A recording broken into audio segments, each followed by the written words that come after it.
नमस्कार, खबरें लगातार न्यूज में आपका स्वागत है। सम्यक अभियान नव क्रांति का अभियान बन राजनीति परिवर्तन लाएगा। BR रोखड़े, भोपाल। वर्ष 2018 में विधानसभा चुनाव से पूर्व चर्चा में रहे राजनीतिक रणनीतिकार व सुप्रसिद्ध विचारक भास्कर राव रोकड़े पुनः प्रदेश की सियासत में सर्वाधिक चर्चा में आ गए हैं। न्यूनतम वेतन अधिनियम ला दिया जाएगा तो उस अधिनियम के दायरे में पत्रकार भी आएंगे, किंतु छोटे और बड़े सभी बैनर को बनाए रखने की जरूरत होती है। निश्चित रूप से 80 के दशक में जो व्यवस्था मीडिया हाउसेस को दी जा रही थी उस पर पुनर्चिंतन करने की आवश्यकता होगी। मीडिया को व्यावसायिक होड़ में नहीं ढकेला जा सकता, चाहे वो मीडिया चलाने वाला हो, मीडिया हाउस चलाने वाला हो या मीडिया हाउस से जुड़े कर्मचारी हो।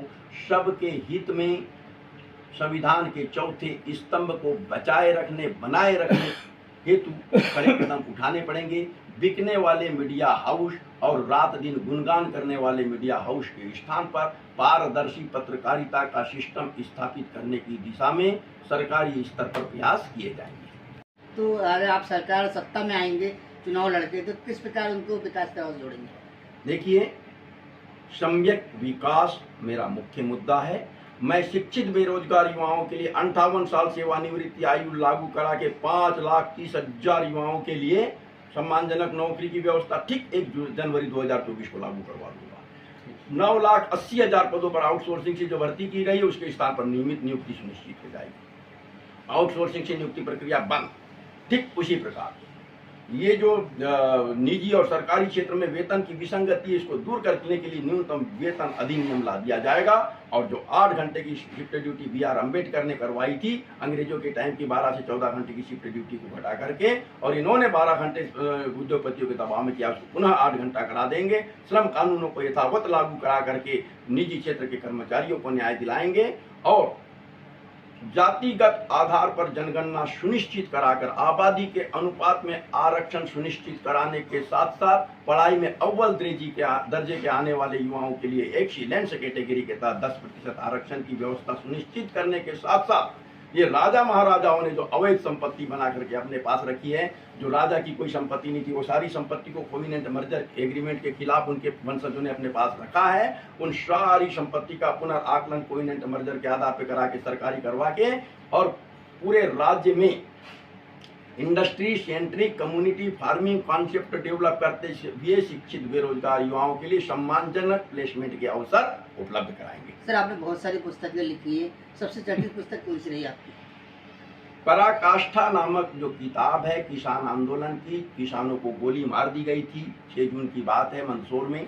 वो मेरी भावनाओं से लिखी हुई किताब थी, सबसे चर्चित किताब रही। 3 लाख से अधिक प्रतियां लोगों के बीच में गई और लोगों ने खुद एक चैन बनाकर उसको प्रसारित किया था। और वो भावनाओं से जुड़ी किताब है, इसलिए केवल चर्चित होना ही महत्वपूर्ण नहीं है, मेरे दिल से लगी हुई बात है, पीड़ा है किसानों की, जिसे मैंने सामने व्यक्त किया है। और जो इंडस्ट्री सेंट्रिक कम्युनिटी फार्मिंग जो कॉन्सेप्ट मैंने लाया है उसमें किसानों की समस्याओं का यथार्थ हाल है।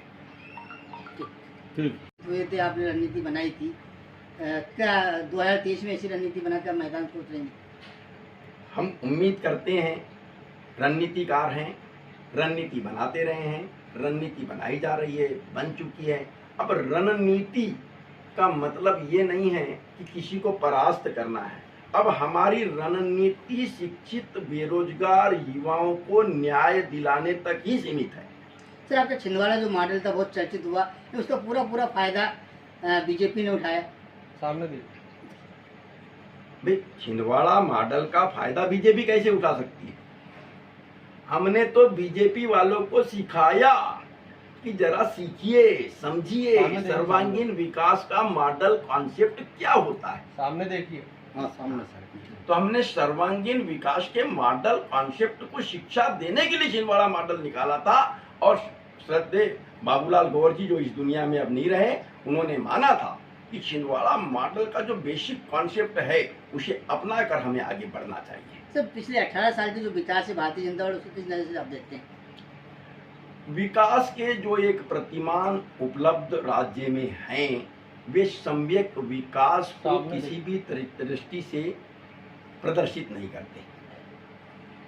सर आपका नाम हर चलिए सर बताएं, आज जो आज प्रेस कॉन्फ्रेंस कर रहे हैं किस विषय को लेके कर रहे हैं और क्या उद्देश्य है? शॉर्ट में बताइए। बहुत शॉर्ट में। देखिए क्या है, सम्यक अभियान 1 साल पहले से चल रहा है। शिक्षित बेरोजगार युवाओं की समस्याओं को लेकर और उनके समस्याओं के निराकरण के लिए निर्धारित तिथि तय करते हुए, इससे पहले भी मैं भिन्न भिन्न अखबारों के संपादक पदों पर रहते हुए, किताबों का संपादन करते हुए भी सन 1989 से पॉलिटिकल प्लानिंग करता रहा हूँ। तो पिछले बार भी मैंने पॉलिटिकल प्लानिंग की थी, क्योंकि 22 तारीख को सम्यक अभियान के कार्यकर्ता सम्मेलन में मैंने सक्रिय राजनीति में प्रवेश की घोषणा किया। हालांकि उस मंच पर कांग्रेस के अधिकांश विधायक भी थे, पूर्व मंत्री थे, वर्तमान विधायक भी थे। इसके साथ साथ किसान नेता शिव कुमार शर्मा कक्का जी भी थे, आदिवासी संगठन जैस के पदाधिकारी, आदिवासी महापंचायत के पदाधिकारी, ओबीसी महासभा जो चल रही उसके पदाधिकारी भी थे। लेकिन ये संदेश गया कि चूंकि कांग्रेस के नेताओं ने और बाकी सभी ने सक्रिय राजनीति में प्रवेश पर स्वागत किया, तो सबने माना कि मैं कांग्रेस में ही चला गया। लेकिन बात ये नहीं थी, दरअसल मैंने सक्रिय राजनीति में प्रवेश की घोषणा किया। अब उसके बाद में जैसे ही सक्रिय राजनीति में प्रवेश की घोषणा किया, चूँकि मेरे अनुयायी बहुत अधिक है, मध्य प्रदेश छत्तीसगढ़ दोनों राज्यों में है, मध्य प्रदेश पर फोकस वर्क है, इसीलिए भिन्न भिन्न राजनीतिक दलों के नेताओं की आवाजाही शुरू हो गई। चाहे वो महाराष्ट्र के एनसीपी वाले हो या तृणमूल कांग्रेस में भी जो है ये सुब्रत दास जी हैं, उनके कोई यहाँ संभावना देख रहे हैं वो आने लगे, या आम आदमी पार्टी वाले आने जाने लगे। तो लोगों में बड़ा संदेश आने लगा, बार बार रोज मीडिया के लोग आने लगे कि भाई ये सब आ रहे हैं, इसका कारण क्या है। तो हम ये स्पष्ट करना चाहते हैं कि मैंने अभी किसी भी राजनीतिक दल को ज्वाइन नहीं किया है। जहाँ तक कांग्रेस पार्टी में जाने का सवाल है, तो मैं स्पष्ट करता हूँ कि इंदिरा गांधी को मैं संकल्प की प्रतिमूर्ति मानते हुए इस सम्यक अभियान की भी प्रेरणा स्रोत मान करके शुरू किया था। कांग्रेस में जाने से मुझे कोई दिक्कत नहीं है, लेकिन कांग्रेस पार्टी यदि हमारे सभी मुद्दों को मान लेती है, उनके क्रियान्वयन के लिए प्रक्रिया सुनिश्चित कर देती है, तो निश्चित रूप से हम उस पार्टी में जा सकते हैं। यह आगे का विचार है। दूसरी चीज़, आम आदमी पार्टी में जाने संबंधी मेरे बारे में जो चर्चा फैलाई जा रही है, अभी वे केवल चर्चा है। मैं किसी भी दल विशेष के बारे में कोई टिप्पणी नहीं कर सकता। युवाओं के हित में जो भी निर्णय होगा वो 15 दिन के भीतर ले लूँगा। सर 2018 में आप